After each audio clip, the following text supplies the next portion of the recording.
வணக்கம்.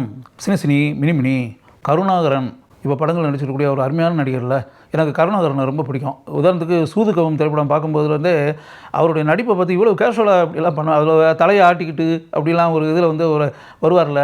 அப்படி வரும்போது ஒரு அரசியல்வாதியினுடைய மகனாக அப்படி வரும்போது எனக்கு அப்படியே ஒரு டிஃப்ரெண்ட்டான ஒரு பெர்ஃபார்மன்ஸ் இருக்குது இவர்கிட்ட அப்படின்ற மாதிரி மனசுக்குள்ள நினச்சேன். இப்போ சூதுகவும் செகண்ட் பார்ட்டும் பார்த்தேன். அதுலேயும் அவர் எந்தளவுக்கு அவருடைய திறமையை வெளிப்படுத்தி இருக்கிறார் அப்படின்றல. அதனால் பல படங்களில் கருணாகரன் நடித்த பல படங்களை பார்க்கும்போதெல்லாம் ஒரு கேஷுவலாக இயல்பாக மிகை நடிப்பே இல்லாமல் கருணாகரன் நடிப்பதை பார்த்து எனக்கு ஆச்சரியமாக இருந்திருக்கு. அப்படி வரும்போது கருணாகரனை பற்றிய ஆரம்பத்தில் அப்படியே டக்குன்னு அப்படி நடிக்கக்கூடிய வாய்ப்பு கிடைத்ததுன்னு பாருங்க. வாழ்க்கையில் சிறிதும் எதிர்பாராமல் ஒருத்தருக்கு எப்படி வாய்ப்பு கிடைக்கிது, அதன் மூலம் அவர் அந்த சம்மந்தப்பட்ட நடிகரோ நடிகையோ எப்படி புகழ் பெறுகிறார்கள் அப்படின்றது இல்லையா, உண்மையாகவே ஆச்சரியமான ஒரு விஷயம். அப்படிப்பட்ட ஒரு விஷயம் தான் கருணாகரனுடைய வாழ்க்கையில் நடந்திருக்கு. என்ன அப்படின்னா, இப்போ சூதுகவும் திரைப்படம் அப்படின்றல நலன் குமாரசாமி அந்த படத்தினுடைய இயக்குனர் ஃபர்ஸ்ட் பார்ட்.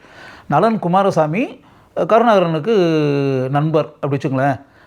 நலன் குமாரசாமி இயக்கிய குறும்படங்கள் இருக்குல்ல, அதில் கருணாகரன் நடித்திருக்கிறார். அப்போ கருணாகரன் ஏற்கனவே ஐடி ஃபீல்டில் அப்போ பணியாற்றிக்கிட்டு ஒர்க் பண்ணிக்கிட்டு அப்படிலாம் இருக்கக்கூடிய ஒரு சூழலில் தன் நண்பர் நலன் குமாரசாமி இயக்கிய குறும்படங்கள் நாளைய இயக்குனர் அப்படின்னு அதிலெல்லாம் அவர் நடித்து அந்த அனுபவங்கள் இதெல்லாம் கிடைச்சி அப்படின்னு வரும்போது சூதுக்கவும் வாய்ப்பு நலன் குமாரசாமிக்கு கிடைத்த பிறகு அதில் வரக்கூடிய அருமை பிரகாசம் அப்படின்ற அந்த கதாபாத்திரத்தில் கருணாகரனை போடலாம் அப்படின்னு சொல்லிட்டு அவர் மனசுக்குள்ளே முடிவு பண்ணிட்டார் நலன் குமாரசாமி.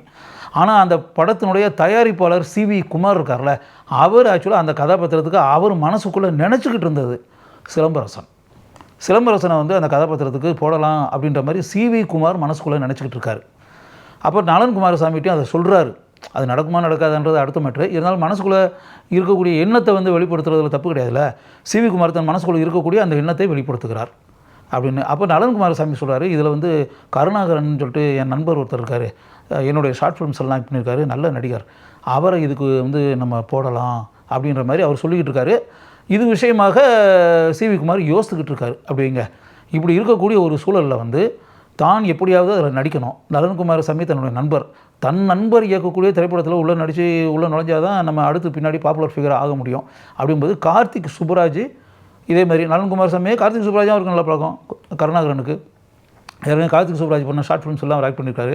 அதை வச்சு கார்த்திக் சுப்புராஜ்கிட்ட சொல்லி நீங்கள் எப்படியாவது இவர்கிட்ட சொல்லுங்கள் சிவி குமார்கிட்ட அப்படின்னு சொல்லி சரின்னு சொல்லிட்டு அவர் கார்த்திக் சுப்புராஜ் சிவி குமார்கிட்ட சொல்லி சிவி குமார் அதுக்குள்ளே சம்மதிச்சு அப்படின்ற மேட்ரு இது நடந்திருக்கு. இதுக்கடையில் இவங்க அப்பா கருணாகரனுடைய ஃபாதர் இருக்கார்ல, அவருக்கு பையன் ஐடி கம்பெனியில் ஒர்க் பண்ணிருக்கூடிய பையன் சினிமாவில் போய் நடிச்சுன்ற அப்படி விஷயத்துலலாம் அவருக்கு உடன்பாடு இல்லை. அவர் அதை ஒத்துக்கிறதுக்கு தயாராக இல்லை. அப்படி இருக்கும்போது நலன் குமாரசாமி கருணாகரன் வீட்டுக்கே போய் அவங்க அப்பாவை ரொம்ப கன்வின்ஸ் பண்ணி சினி ஃபீல்டில் ஆக்சுவலாக வந்தால் பெரிய ஆளாக வருவான், நீங்கள் எப்படியாவது சம்மதிங்க அப்படின்னு கெஞ்சி கூத்தாடி அவங்க அப்பாவை சம்மதிக்க வச்சு சூதுகவும் திரைப்படத்தில் நலன் குமாரசாமி நடிக்க வச்சுருக்காரு.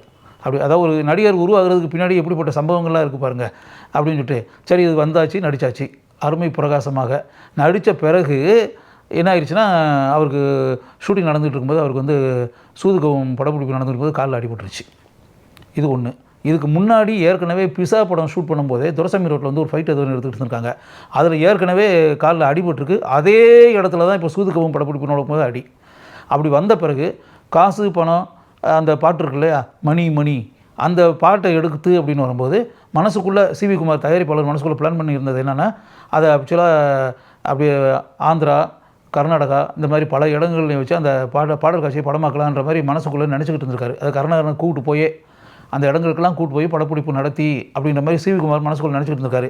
ஆனால் என்ன ஆயிடுச்சுன்னா, இவரே காலில் அடிபட்டு போய் கிடக்குறாரு. இவரை போய் என்னத்தை போய் டான்ஸ் ஆட வச்சு இப்படிலாம் போய் என்னத்தை போய் பண்ண முடியும்? கர்நாடகாவுக்கும் ஆந்திர பிரதேசம் கூப்பிட்டு போய் எப்படி பண்ண முடியும்? நடனம் ஆட வைத்து இது நடக்கிற விஷயமா அப்படிங்கும்போது அப்போ நலன் குமாரசாமி, தயாரிப்பாளர் CV Kumar, Sherif dance master, choreographer இவங்கெல்லாம் கலந்து பேசுகிறாங்க. இந்த பாட்டை இப்போ எடுக்கணும், என்ன செய்கிறது? போய் இந்த ஆளை டான்ஸ் ஆட வச்சுலாம் இப்படி எடுக்க முடியாது அப்படின்னு வரும்போது ஒரு செட்டுக்குள்ளே ஒரு ஆசனம், ஒரு உயர்ந்த பீடம் மாதிரி ஒரு ஆசனத்தை போட்டு அதில் உட்கார வச்சுட்டாங்க கருணாகரனை. உட்கார வச்சுட்டு அந்த செட்டிலேயே பாட்டு. இப்போ நீங்கள் சூதுகவும் படம் ஃபஸ்ட் பார்ட் பார்த்தீங்கனாலே அந்த உங்களுக்கு தெரியுமில்ல, காசு பணம் துட்டு மணி அந்த பாட்டு எப்படி படமாக்கி இருக்கிறார்கள் அப்படின்னு ஒரு செட்டுக்குள்ளே தான் படமாக்கியிருக்காங்க. அப்படி வரும்போது அது பிறகு இந்த படம் திரைக்கு வந்த பிறகு அப்படி எந்த அளவிற்கு கருணாகரன் பேசப்பட்டார், அந்த படம் எந்த அளவுக்கு பேசப்பட்டது, சிவி குமாருக்கு எந்த அளவுக்கு பெயரும் புகழும் கிடைத்தது, அந்த படத்தை இயக்கிய நலன் குமாரசாமி ஓவர் நைட்டில் இப்படி வந்து ஒரு மிகச்சிறந்த இயக்குனர் அப்படின்ற பெயரை பெற்றார். அதுக்கு பிறகு அந்த படத்தில் கருணாகரனுடைய நடிப்புக்கு எந்த அளவிற்கு மக்கள் மத்தியில் வரவேற்பு கிடைத்தது. அதுக்கு பிறகு அந்த பாடல் காட்சி காசு பணம் மணி அந்த பாட்டு இருக்குல்ல, அந்த பாட்டு வந்து எந்த அளவிற்கு பிரபலமான ஒரு பாடலாக ஆனது. இன்று வரை அந்த திரைப்படமும் அந்த பாடலும் கருணாகரனும் மக்களின் உள்ளங்களில் எப்படி வாழ்ந்து கொண்டிருக்கிறார்கள். அதுக்கு பிறகு கருணாகரன் ஒரு பிஸியான ஒரு திரைப்பட நடிகராகி ஏகப்பட்ட திரைப்படங்களை நடித்து எந்த அளவிற்கு தன்னுடைய திறமையை படங்களில் வெளிப்படுத்தி கொண்டு இருக்கிறார் தொடர்ந்து அப்படின்றதெல்லாம் நம்ம பார்த்துக்கிட்டே வரோம்ல. அதனால் வந்து ஒரு ஆள் பெரிய ஆளாகணும் அப்படின்னா அவங்களுடைய கலை உலக பயணத்தில் இப்படியெல்லாம் பல போராட்டங்கள் பல சோதனைகள் இதையெல்லாம் தாண்டித்தான் ஒரு நடிகரோ நடிகையோ இயக்குனரோ டெக்னீஷியனோ யாராக இருந்தாலும் பெயரையும் புகழையும் பெற முடியும் அப்படின்றதுக்கு இந்த கருணாகரனுடைய கலை உலக பயணமே ஒரு எடுத்துக்காட்டு.